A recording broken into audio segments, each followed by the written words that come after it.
bom, gente? Nós, na verdade, durante esse período até o final do ano, nós estamos com duas campanhas às quartas-feiras.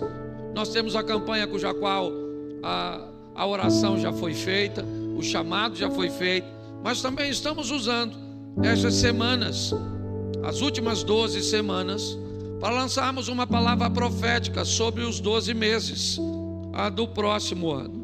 Já falamos de inúmeras coisas, e a semana de hoje, ela representa o mês de junho, certo? O mês de junho, que tem em si o Dia dos Namorados. Então o tema hoje dessa campanha das 12 semanas é o relacionamento conjugal, tá certo? Eu vou falar um pouco disso, mas eu dividi em dois momentos, ou em duas palavras, aquilo que eu quero compartilhar com você.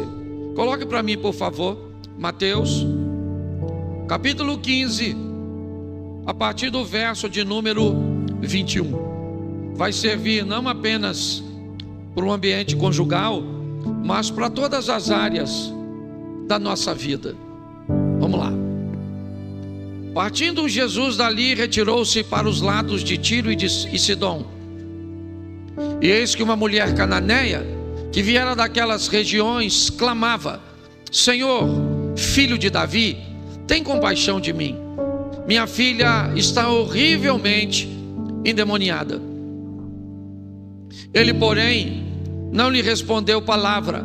E os seus discípulos, aproximando-se, rogaram-lhe: despede-a, pois vem clamando atrás de nós.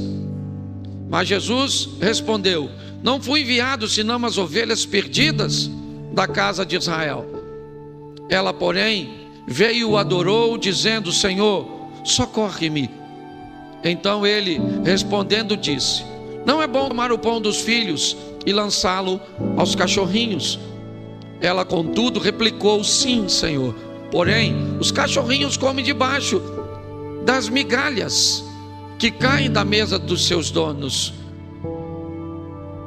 Então lhe disse Jesus: ó mulher, grande é a tua fé, faça-se contigo como queres.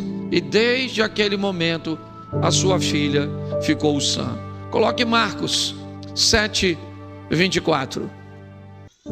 Marcos 7. Levantando-se, partiu dali para as terras de Tiro e Sidom. Tendo entrado numa casa, queria que ninguém o soubesse. No entanto, não pôde ocultar-se. Feche os seus olhos. Senhor nosso Deus e Pai, em nome de Jesus, continua falando conosco. Usa-me como um canal de bênção nesta hora, em nome de Jesus. Você pode dizer amém? Eu usei o texto narrado por dois evangelhos, Mateus e Marcos, e um, na verdade, vai completar o outro com uma informação muito importante, porque a minha proposta nesse primeiro momento é falar da determinação daquelas pessoas que planejam alcançar algo desafiador.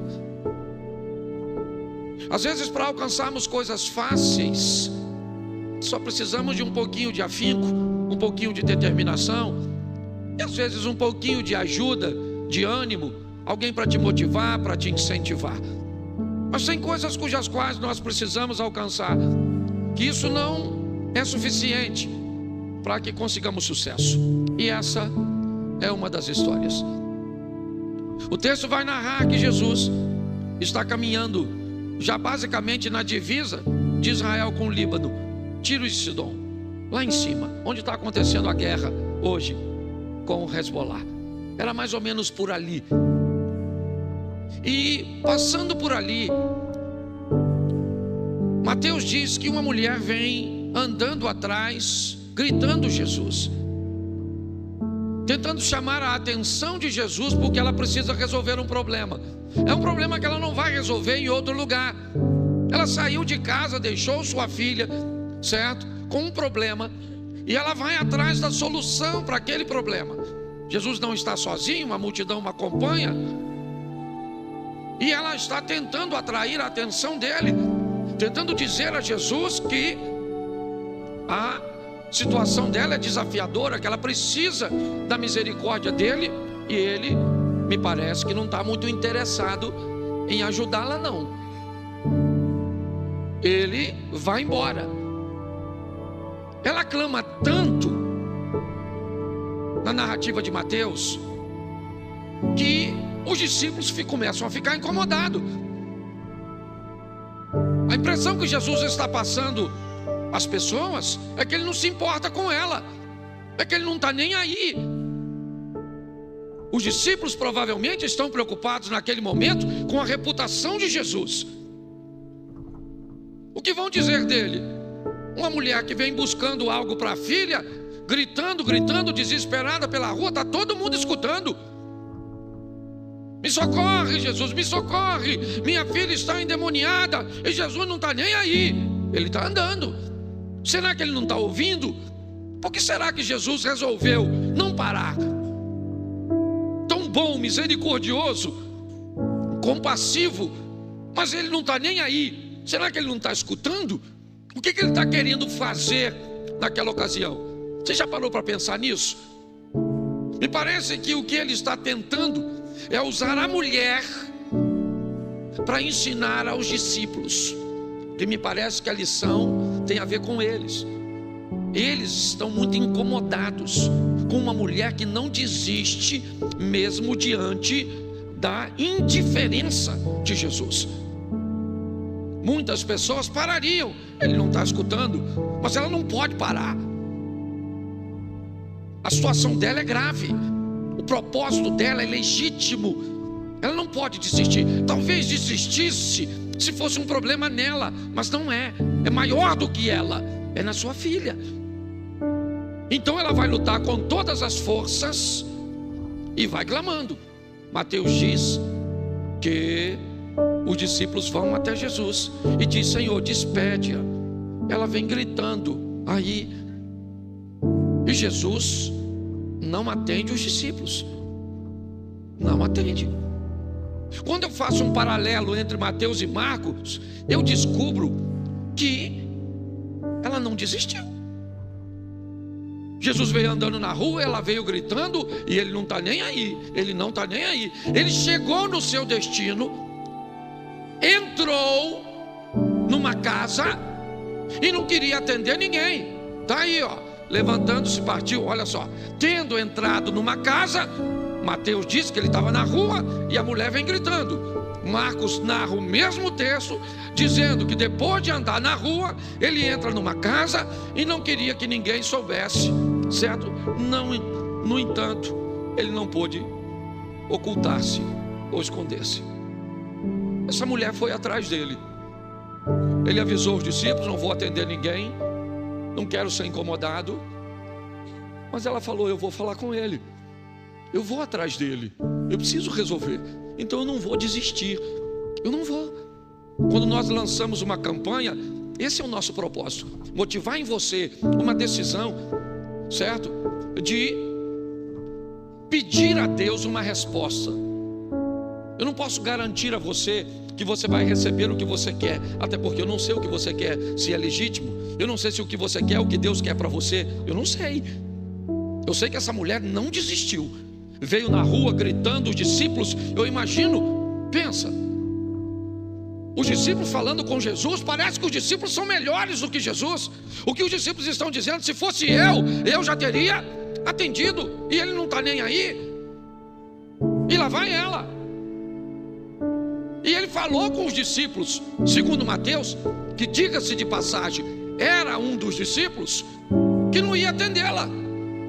E Marcos diz que, mais do que dizer aos discípulos, ele vai dizer para ela pessoalmente que não vai atendê-la. Ela vai andando atrás e ele não está nem aí. E ela insiste. Ele entra numa casa, não quer atender, pois ela entra e vai na presença dele e diz: eu preciso da sua intervenção. Bom, agora ficou fácil. O que ele vai dizer para ela? É claro que eu vou atender, ô querido. Ele falou: deixa eu explicar uma coisa para a senhora, dona. Eu não vou atender a senhora. Entendeu? Eu não vim senão para as ovelhas perdidas da casa de Israel. Não me é lícito pegar o pão dos cachorros, do pão dos filhos, e jogar para os cachorros. Aí eu pergunto a você agora, se fosse você, seja franco, pensa. Até porque se alguém te trata mal, você vai reclamar com Jesus. E quando Jesus já foi para o Supremo, Jesus de Moraes, é ou não é verdade? Pare e pensa. Chegou lá em cima, ela vai reclamar com quem? Quem falou que não vai atendê-la e chamou ou fez uma comparação com a cultura, do jeito que você quiser analisar. Não estou aqui com teologia.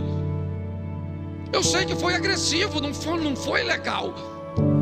Mas por que é que Jesus está fazendo isso com ela? Você já ouviu um texto que diz que você não recebe uma luta cuja qual você não consiga suportar? O que Jesus está usando é a resistência daquela mulher para mostrar aos discípulos, e nessa noite para mostrar a mim e a você, que eu não sei a resistência que você está recebendo para alcançar o que você deseja, mas não desista. Quando Jesus falou: não vou dar para você, porque eu não posso pegar o pão dos filhos e dar para os cachorros, ela olhou e falou: seu grosso, também não quero nada não. Está pensando o quê? Não, ela falou assim: Senhor, deixa eu explicar uma coisa para o senhor. Eu sou uma cachorrinha sim. Ela falou: sim, Senhor. Então ela concordou. Concordo com o senhor, cachorrinha, cadelinha, uau, uau, não sei o que. Só tem o seguinte, deixa eu explicar uma coisa para o senhor. Eu estou com um problema que não dá para desistir não. Eu tenho um negócio para resolver, que eu deixei a minha filhinha lá na minha casa e ela está endemoniadinha. Então, eu só quero uma migalhinha. Aí Jesus olhou para ela, eu imagino, e disse: pensa Judas.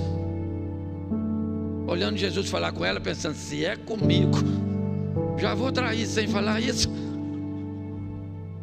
Pare e pense. E aí Jesus falou para ela: você acha que ele não sabia que ela ia fazer aquilo? Você não sabia? Você acha que ele não sabia que havia uma resistência nela? Pois é, gente. Às vezes você vai se deparar com uma situação dessa. Sabe por quê? Porque o próprio impedimento aqui não foi do Satanás, foi do próprio Deus, para que aquela mulher mostrasse uma força que talvez nem ela mesma soubesse que tinha. Então a minha primeira palavra tem a ver, em qualquer área da sua vida, tenha resistência. Seja forte, valente, lute, lute, lute, lute, não desista. Eu sempre brinco dizendo: somos carioca, se cair, cai atirando, mas não desista, certo? Vão para dentro, vão embora. E dentre tantas coisas que você tem que lutar para manter, tá o tal do casamento. Agora eu mudo, porque pensa num troço bom, casar. Se tiver uma opção de morrer queimado, eu indico. Brincadeiras à parte, até porque minha esposa está aqui, tá certo? Tem que prestar atenção no que eu falo. Então deixa eu falar uma coisa para você. Hoje eu quero falar com você rapidinho sobre um casamento em comum. Porque qual é o grande problema do casamento? Aliás, qual é o grande problema dos relacionamentos? Qual é o grande problema das coisas se tornarem comum? Todas as vezes que algo se torna comum, sabe o que acontece? Ele perde valor. Todas as vezes que algo se torna comum, sabe o que acontece? Se perde o interesse. Vou te dar um exemplo. Alguns anos atrás, não posso precisar quantos, talvez um pouquinho antes da pandemia, uma das marcas de camisa masculina mais usada no Brasil se chamava Dudalina. Lembra aquele? Parecia uma florzinha, não sei o que é aquilo, certo? Você lembra disso? Você sabe quanto custava uma camisa daquela na época, no valor aproximado de hoje?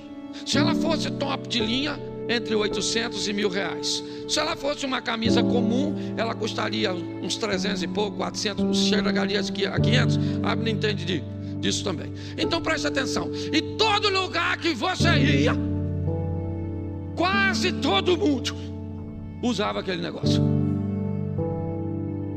Sabe o que aconteceu?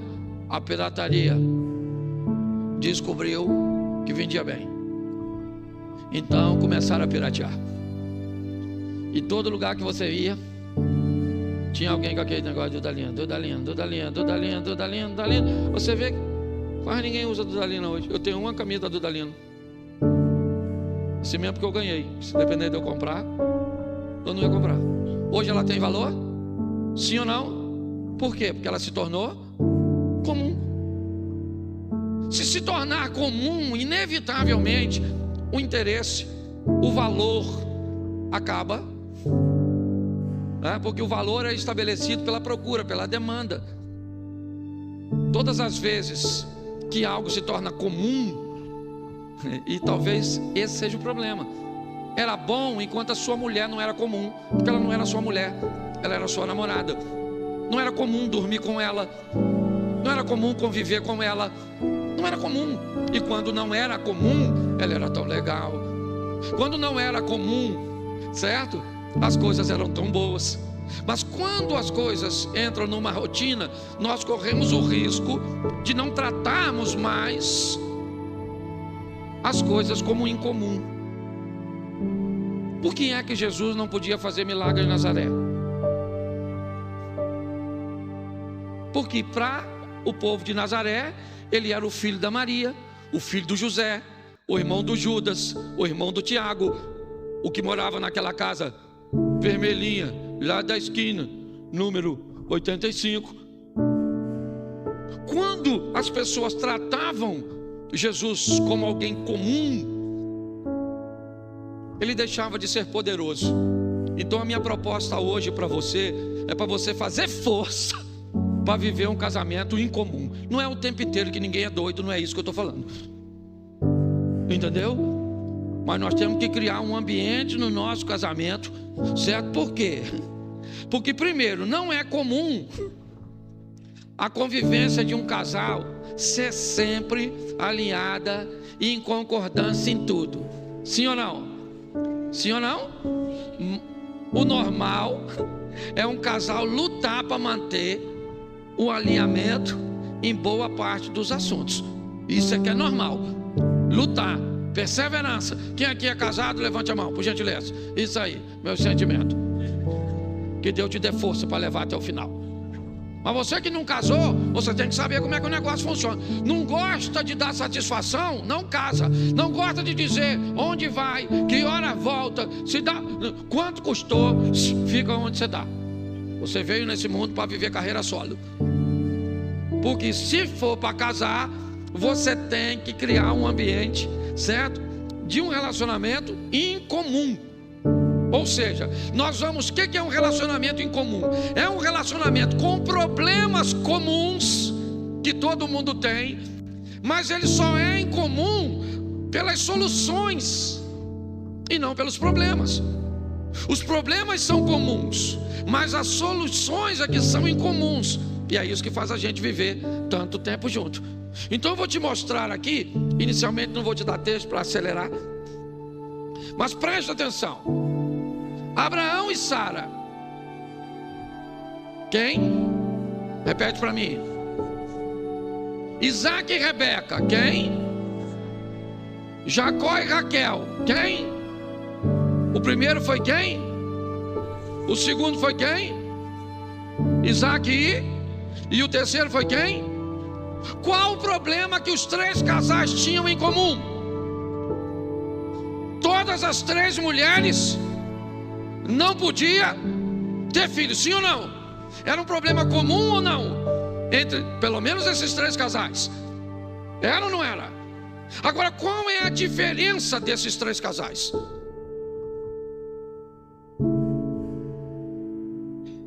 Olha só, homens com promessa,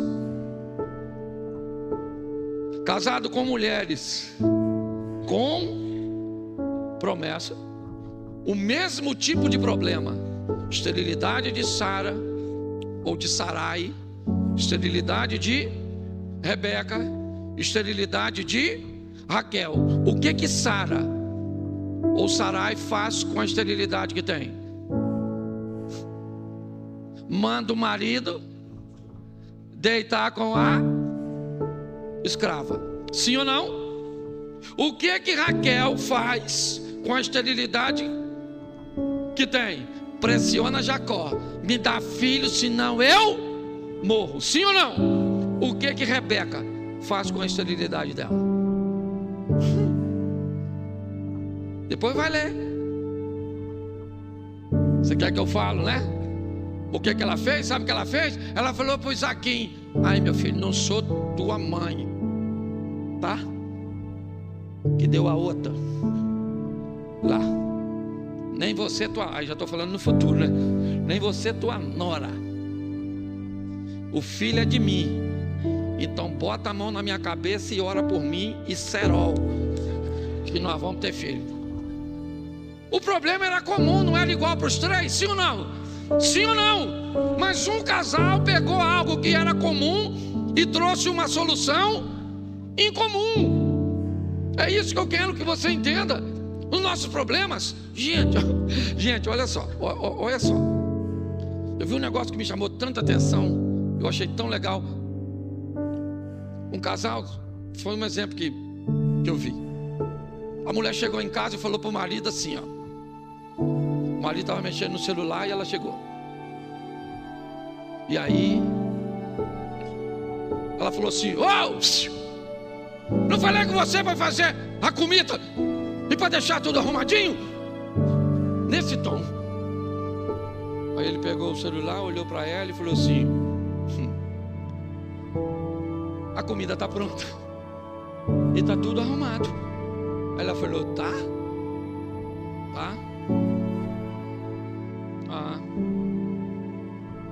Aí ele olhou para ela e falou assim: já sei, você queria brigar, né? Ela falou: é, que eu estou nervosa, eu estou chateada, eu queria discutir. Ele falou assim: então volta lá e entra de novo. Aí ela voltou lá e entrou. E ele mexendo no celular, ela falou: escuta aqui, eu não falei para você fazer comida e deixar tudo arrumadinho? Ele falou: mas não deu tempo de fazer nada. Ela disse: se não deu tempo, você fica aqui em casa à toa. E sou eu que faço tudo, é tudo nas minhas costas. Ele disse: você reclama demais. Ela disse: eu reclamo porque tem que reclamar. Ele disse: eu não sei porque que eu casei contigo. Ela falou: o quê? Ele falou: não, faz parte da encenação. Porque até para discutir, no final, sabe o que aconteceu? Ele perguntou a ela: está mais calma? Ela falou: estou. E aí ela foi lá para dentro. Você está rindo, mas o assunto é sério. Deixa eu falar uma coisa para você. Os problemas são comuns, mas as soluções é que tem que ser em comum. Você tem que criar um ambiente para o seu casamento não ser um casamento comum, porque senão, menino, vai dar ruim. Pastor, o que eu tenho que fazer para tornar em comum? Eu estou lutando para fazer no meu, você quer que eu descubra o que vai fazer no seu? Aí você já está querendo, eu ia cobrar dinheiro demais para fazer, certo? Então, os problemas eram os mesmos, sim ou não? Mas o Isaac e a Rebeca resolveram um problema que os outros resolviam, criando confusão. Não é um casal perfeito, porque quem conhece a Bíblia já começa logo a pensar: mas também ele teve um problema com o filho. Vai ler outra hora, e depois você vem aqui e prega sobre esse problema. Tá certo? Então, primeiro, um casal normal, certo? Porém, incomum. Era Isaac e a Rebequinha. Outra coisa que eu quero alertar os irmãos agora é um alerta sobre um problema que tem acontecido demais. O segundo ponto é uma conta difícil de fechar que os casamentos estão enfrentando. A mulher entra no casamento, abre mão de seus estudos, abre mão de sua carreira, abre mão de sua independência financeira enquanto é jovem. O problema é que o casamento é uma proposta vitalícia. Tem os filhos, não consegue concluir seus estudos, abre mão para seu companheiro ir à luta, se formar, construir uma carreira, construir uma história, enquanto ela fica cuidando dos filhos. Esses filhos casam, eles vão embora, a mulher fica sem realização pessoal e sem independência financeira. Fica uma refém do marido. Pare e pense como é que essa conta não vai fechar. Agora ela não pode mais estudar, ela não tem mais forças para entrar no mercado de trabalho, tá certo? E tudo que ela gostaria de ter é apenas isso tem acabado com o casamento de mais da conta, mais do que você imagina. Acabado com o casamento de pobre e acabado com o casamento de rico, certo? Esposa de homens milionários que se sentem incomodadas porque não tem nenhum tipo de realização pessoal. E pior, para ter muitas vezes acesso a dinheiro, porque se a mulher não tem, aí eu gosto da frase do homem: ela não precisa de nada. Quem diz que não precisa de nada é a pessoa, não é você avaliando a pessoa, tá certo? É igual quando alguém vai dividir uma herança de família, que um que vai pegar uma parte da herança tem a vida toda equilibrada, e o outro com a herança que vai pegar uma parte tem a vida toda torta. O que tem a vida toda torta diz o quê? Do que tem a vida toda? Ele não precisa. Quem diz que não precisa é o dono, não é quem não é. Muitos casais, e aí eu vou fazer algumas perguntinhas, por favor, não se sinta ofendido, certo? A sua mulher tem alguma receita financeira? Ou ela precisa receita por mês, ou ela tem que te pedir dinheiro? E deixa eu falar uma palavra para você que é homem. Eu sei, eu sou homem. Quando tua mulher pediu dinheiro, nunca nessa vida sua diga para quê. Se você disser para quê, o dinheiro perdeu o valor. Você está entendendo? Ela só vai pedir de novo, porque ela precisa se humilhar, porque você é a única fonte. Aquela vontade dela é que você morresse fulminado, igual o marido de Abigail, para ela pegar tudo que é seu. Ela não precisa. Até hoje eu luto contra isso, e olha que sou eu que estou falando para você, tá certo? Então eu vou falar uma coisa para você que é homem. Sua mulher abriu mão de tanta coisa. Pastor, olha como é que está acabadinha. Claro, ela caiu no ácido, que foi você. Por isso que ela está assim. Ela não acabou à toa não, ela acabou por algum motivo. Ela era uma tchutchuca. Entendeu? Mas você acabou. Eu preciso falar isso porque tem um homem que só a graça. Então deixa eu falar uma coisa para você. Pegue um recurso que sua mulher saiba que é o que você pode fazer. Não interessa quanto, eu não estou falando aqui de preço, é valor. Pegue um recurso que você tem e deposite, ou então entregue num canto especial assim, que todo dia tal você vai lá e coloca na conta, faz o Pix, certo? Agora tem essa miséria de Pix. Isso. Vai lá e coloca, sem ela pedir, mas aquilo que ela saiba que é o seu melhor.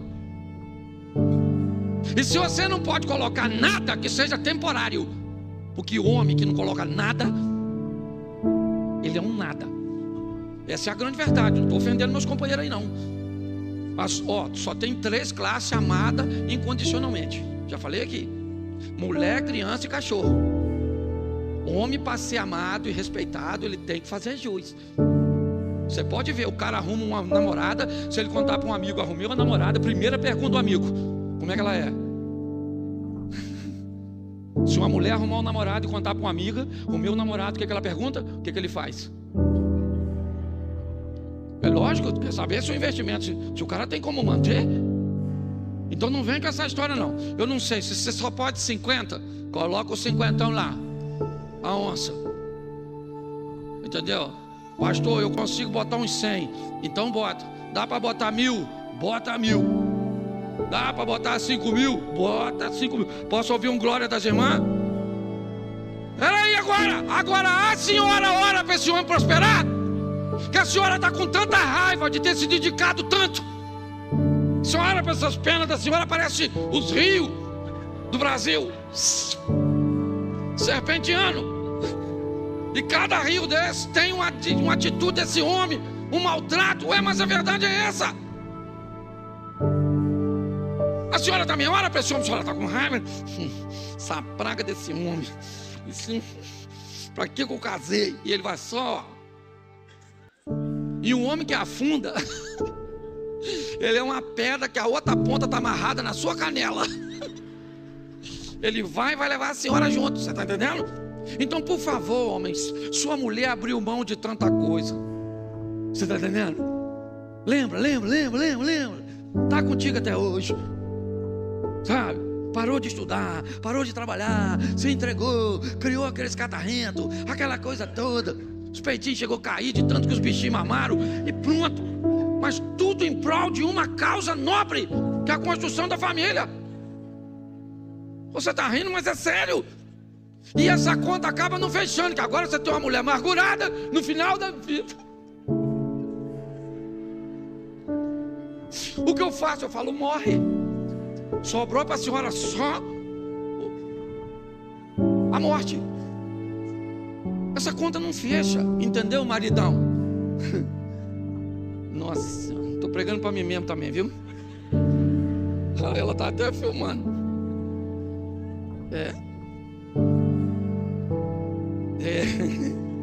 Ou o inimigo, irmão. Estou aqui, tá independente de quem eu esteja favorecendo. Tem hora que eu falo, a mulher fala, isso aí, usa. E os irmãos dizem, é o inimigo. Tem hora que eu troco, só vou trocando. Uma hora eu estou com o inimigo, estou fazendo freelance. Olha a verdade. É isso aqui, dependendo de quem favorece, é assim que funciona. Bom, vamos lá. Eu quero agora falar o ponto 3. São só 4. Eu estou acabando já. Primeiro aqui, certo? Vamos lá. Um casamento em comum. Segundo, certo? Uma conta difícil de fechar. Terceiro, um alinhamento incomum.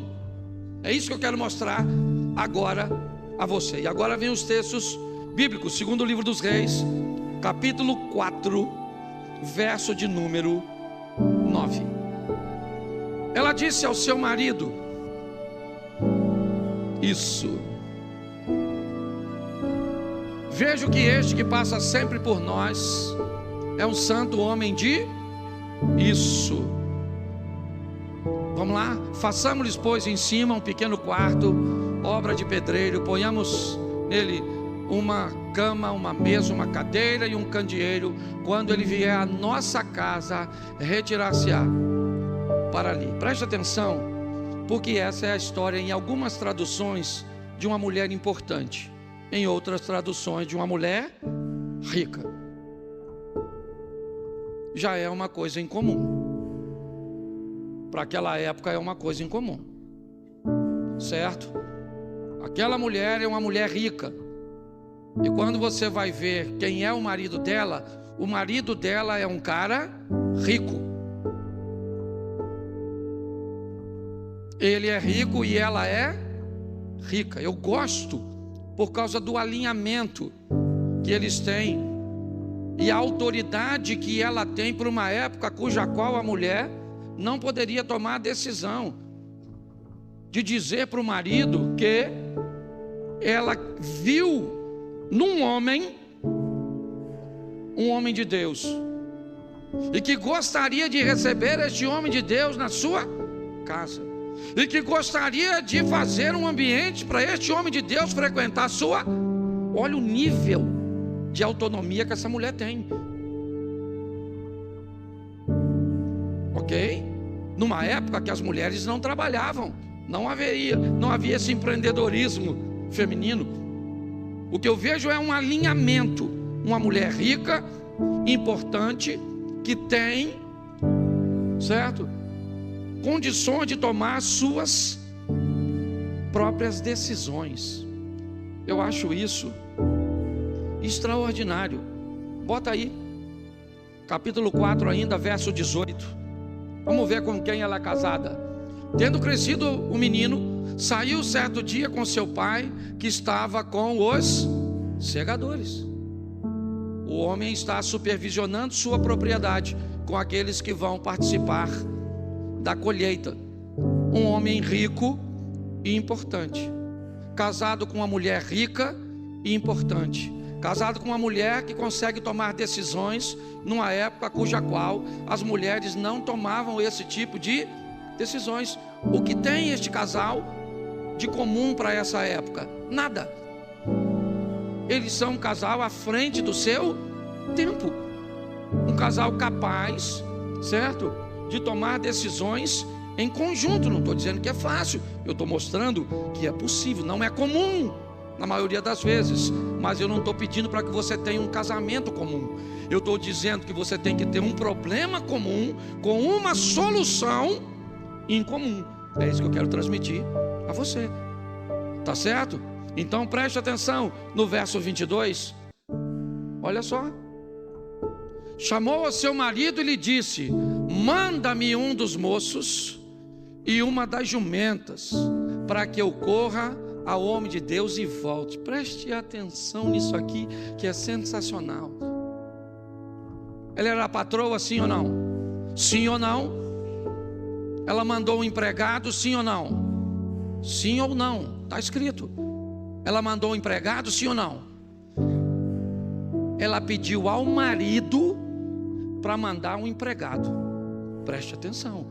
Isso aqui é um reconhecimento de uma autoridade que me parece que ela sabia que tinha decisões cujas quais ela podia tomar, mas tinha decisões que ela sabia que havia sobre ela um limite. Se seu marido te limita em tudo, você tem um problema.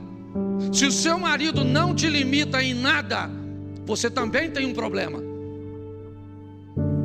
Um relacionamento em comum é um relacionamento de revezamento, onde horas você entende que sua mulher precisa ter autonomia para se sentir pertencente, para dizer não quero, para dizer não vou, para dizer não posso, para conseguir estabelecer um posicionamento dela. Isso é importantíssimo. Eu gosto desse texto. Eu não sei como é que você vai aplicar. Eu não sei se você faz críticas, observações. Eu não sei. Meu propósito é compartilhar o que Deus colocou no meu coração. Eu não estou preocupado se você vai concordar, se você gosta ou não. Não é isso. Estou aqui para falar o que te agrada. Mas nós estamos falindo por causa de relacionamentos comuns. Sua vida sexual está ruim porque está comum. Sabe por que você não tem mais autoridade sobre seus filhos? Porque para eles você não é mais o pai, você é uma pessoa comum. Você está mais preocupado se ele vai te eleger no final do ano como pai do ano, como mãe do ano. Então você não toma decisões com medo do seu filho não votar em você. Você, para ser pai, você não precisa de um voto. Você já é pai e pronto. As pessoas estão bem atrapalhadas com essa situação. O que eu vejo é uma mulher que sabe. Vamos construir aqui, vamos construir aqui. Aqui eu posso mandar um cara parar o trabalho para ir fazer. Era o período da colheita. Para tirar esse cara para ir fazer o mandado, esse cara tinha que deixar o posto de serviço para atender. Lembra quando o texto diz que ele estava com os caras trabalhando? Então ela não enfia o dedo. Você está entendendo? Entende a sua importância. Deixa eu falar uma coisa para a senhora. Por mais independente que a senhora seja, dinâmica, certo? Por mais autossuficiente que a senhora seja, cuidado para não nascer na senhora uma espora e achar que virou um galo. É importante que saibamos o nosso lugar. É assim que funciona, certo? Agora, preste atenção agora, verso 23. Perguntou ele quem? O marido. O que o marido perguntou para ela? Por que vais a ele hoje? Não é dia de festa, nem Não é dia de festa da lua nova, nem sábado. O que ele está dizendo? Eu não estou entendendo por que você está fazendo isso. Eu não estou entendendo. Talvez até ele não estivesse concordando com aquilo que ela está fazendo. Quando ela diz façamos, ele concordou, sim ou não? Quando ela diz estou querendo ir lá hoje, ele entendeu ou concordou? Não? Sim ou não? Não. Ou seja, isso é comum, encontros e desencontros, mas a maneira cuja qual nós vamos resolver é que vai dar significado a tudo isso. É por isso, seu beijo ficou comum, seu sexo ficou comum, seus elogios ficaram comum, sua roupa para receber seu marido ficou comum, ficou tudo comum. E se ficar comum, vai ficar difícil de prosseguir. Você sabe por quê? Porque fora do casamento tem muita coisa incomum. E aí você começa a olhar para o incomum, porque é raro. E aquilo que você não tem, até ter e se tornar comum. Por que pessoas, segundo casamento não dá certo, terceiro casamento não dá certo? Porque uma hora eu vou precisar criar um ambiente para que ele se torne incomum. Agora eu vou mostrar a você, para terminar, uma intimidade em comum. Dá uma olhada nesse casalzinho aqui. Gênesis capítulo 12, verso 4. Partiu, pois, Abrão. Quem partiu? Quem partiu? Isso, Abrão, não é Abraão, ok? Ele ainda não é Abraão. A história começa com Abrão. A história não começa com Sara, a história começa com Sarai. Então é importante você entender, porque isso representa duas fases da mesma pessoa. A fase do Abrão, ele tem algumas decisões. Na fase do Abraão, ele tem outras decisões, outra postura. Então, partiu, pois, Abrão, como lhe ordenara o Senhor, e Ló foi com ele. Se Abraão tivesse saído, Ló não tinha ido. Mas como não foi Abraão, foi Abrão. Quem é Ló? Ló é o sobrinho, certo? Órfão de Abrão, cuja mulher é estéril. Então, na cabeça de Abrão, qual é o cargo a ser ocupado por Ló? O de seu filho. É um plano B. Você consegue entender isso? É só para que você dê uma olhadinha. E ele não era garoto não, hein? Bota aí. Bota o versículo seguinte, por favor. Tá lá, não, tá aqui, ó. Tinha Abraão o quê? 75 anos quando saiu de... Isso aí. Bom, para onde ele vai? Ele vai para a terra prometida. Sim ou não? Mas quando tem fome, ele viaja para onde? Ele viaja para o Egito. Capítulo 12, verso 12. Para mim, um dos textos mais fantásticos. Os egípcios, quando te virem, vão dizer: é a mulher dele, e me matarão, deixando-te com vida.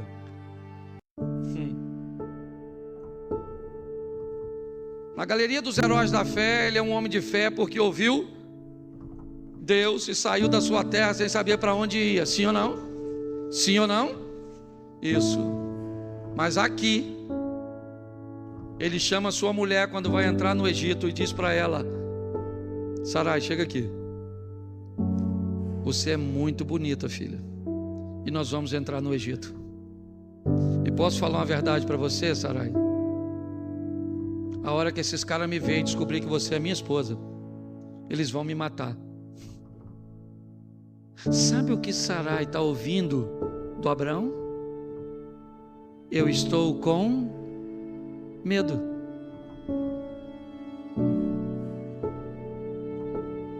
Eu estou com medo, filha. Eu estou com medo de perder o emprego. Eu estou com medo da dor que eu estou sentindo. Eu estou com medo do comportamento que os nossos filhos. Eu estou com medo. Sabe, eu estou com medo daquela mulher lá no trabalho.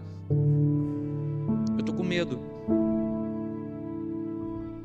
Pô, cara, quando Abraão escuta ou diz para ela, eu estou com medo, cara, é algo sensacional. Mas no capítulo 16, no verso 5, dá uma olhada aí, por favor. 16:5, e disse Sarai a Abraão: seja sobre ti a afronta que se me faz a mim. Eu te dei a minha serva para possuíres. Ela, porém, vendo que concebeu, desprezou-me. Julgue o Senhor entre ti e mim. Pô, não tem cabimento esse texto. Sarai está dizendo para Abraão: Abraão, deixa eu te falar, eu peguei a minha serva e dei para que você tivesse um filho. Agora que ela tem o filho, ela não me respeita mais, ela me afronta. Que o Senhor julgue, Abraão, entre eu e você. Como assim? O que essa mulher está falando? O que ela está falando? A mesma coisa que Abraão falou quando estava no Egito. Eu estou com medo de perder a minha autoridade. Eu estou com medo de perder o meu lugar como sua esposa. Eu estou com medo. Eu estou com medo, filho. Eu estou com medo. Eu estou com medo porque eu estou velha. Eu estou com medo porque eu não estou bonita. Eu estou com medo porque eu estou gorda. Eu estou com medo, tá? Eu estou com medo. Dá licença de eu estar com medo. Sabe o que é isso? Isso é intimidade. Uma intimidade em comum, que nós não vemos. Não. Minha proposta hoje, casal, para você que é solteiro, se vai entrar, entre com perseverança. A mulher que queria o milagre. Entenda que os problemas serão comuns. O que você precisa é de uma solução em comum. Cuidado com essa conta. Se você é novo, deixa a sua mulher trabalhar, deixa ela estudar, deixa ela crescer. Ou então monte um plano, certo? Para amanhã ela ter uma autonomia, para que consiga ter seus próprios recursos. Porque com essa expansão e essa projeção do feminismo, cada vez vai ficar mais difícil. Consiga um alinhamento em comum, para que você entenda esse revezamento. Ora dá para fazer o que o outro quer, ora aqui, e isso é perfeitamente, né, sadio. E tenha uma intimidade em comum. Se continuar com esse casamento comum, não vai dar.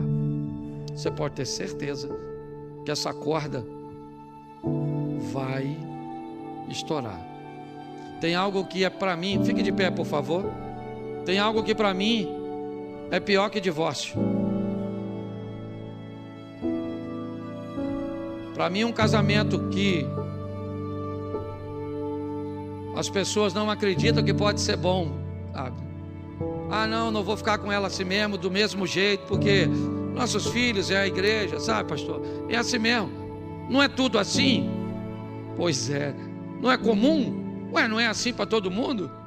É para aqueles que vão levar uma vida comum, é assim mesmo. Beija desse jeito, faz amor desse jeito, reclama desse jeito, se veste desse jeito, é desse jeito. Ou então você faz ficar em comum.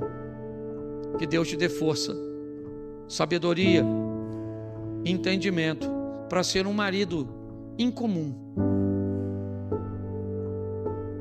para ser uma mulher incomum. Quer uma notícia desafiadora? Os dois não conseguem mudar simultaneamente. Alguém tem que puxar isso aí. Feche seus olhos. Quero chamar minha esposa para vir aqui. Quero orar ao lado dela.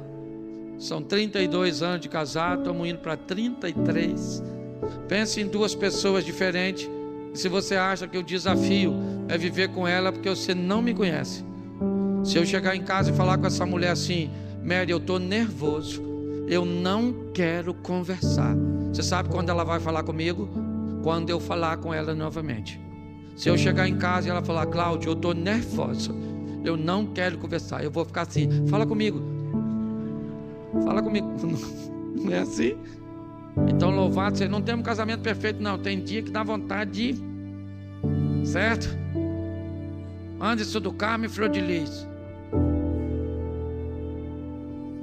Tinha um exemplo melhor, não? Não, porque o exemplo, ela falou, não tinha um exemplo melhor, não. O exemplo, se eu te arrumasse outro, era ela que estava morta. Pelo menos eu me matei, na verdade. É isso aí. Então segure na mão da sua adversária, você que é casado. E vamos aí, vamos terminar com a frase do Lula. Qual é? A luta continua, companheira. É isso aí. Vamos orar. Senhor nosso Deus, muito obrigado por nossa casa.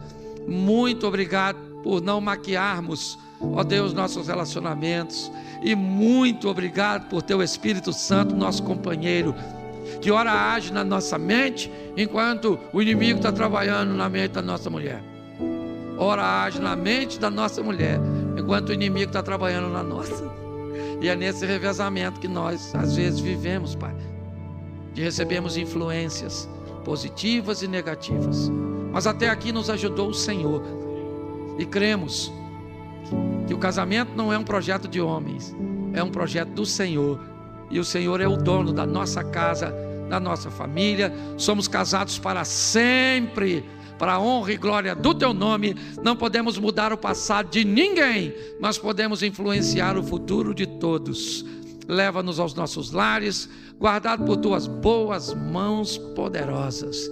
Que o grande amor de Deus, nosso Pai, a graça de nosso Senhor e Salvador Jesus Cristo e as duas consolações do Santo Espírito de Deus sejam para com todos, e todos digam...